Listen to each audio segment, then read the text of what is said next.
Satan wants us to focus on things that annoy us about the people we live and work with. These daily annoyances keep us from focusing on what God would like us to see about ourselves. I'm going to rewind and say that again.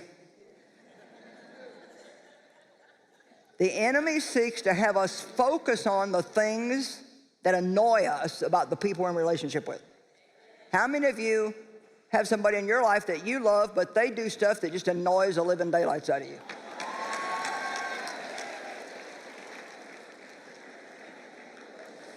Well, we're going to have a couple Dave stories.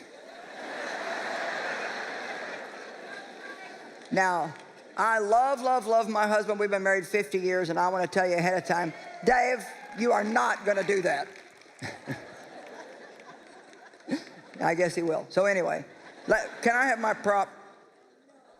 Here's something that Dave does that drives me absolutely bonkers. Now wait, when he eats cereal,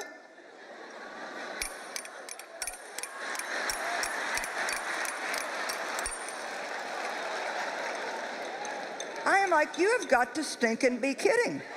I mean, the cereal is not attached to the bottom of the bowl. I don't make noise when I eat cereal. It's a peaceful thing. The other day, he's down there with 2 dishes to bang together. The other day, and I'm not exaggerating, he was in the kitchen. I was all the way back in our bedroom, which is a little bit of distance, and I could hear the man banging the bowl. Oh. It annoys me. Here's another thing that he does. No.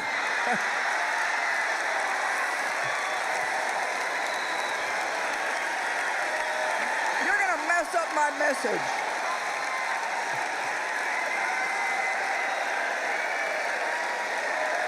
You know what? How many of you do things that you know that might irritate your wives, but it gives you pleasure? The more it annoys her, the more I do it. The sad thing is that's true. He thinks it's funny. All right, here's another thing that he does, which I still don't get this. He puts lotion on his hands, and then he sits on the side of the bed and goes. One night I was almost asleep, and I look over and he's sitting there. And I'm like, what are you doing? He said, I'm drying the lotion on my hands. I said, well, you put them on for moisture, not so you dry them up. One more thing. I'm just trying to let you know you're not alone in your battles. One more thing is the man talks through every movie and TV show.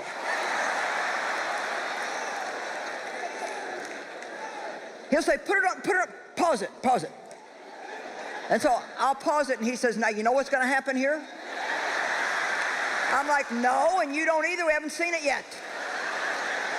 Come on, give God praise that we can walk in love anyway.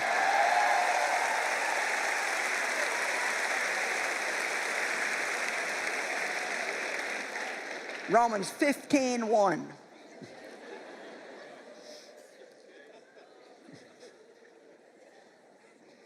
We who are strong in our convictions and of robust faith ought to bear with the failings and the frailties and the tender scruples of the weak. We ought to help carry their doubts and qualms of others and not live to please ourselves. In other words, there's more about me that's annoying than there even is about him. It's just that we don't see what we do because we're so busy seeing what everybody else does.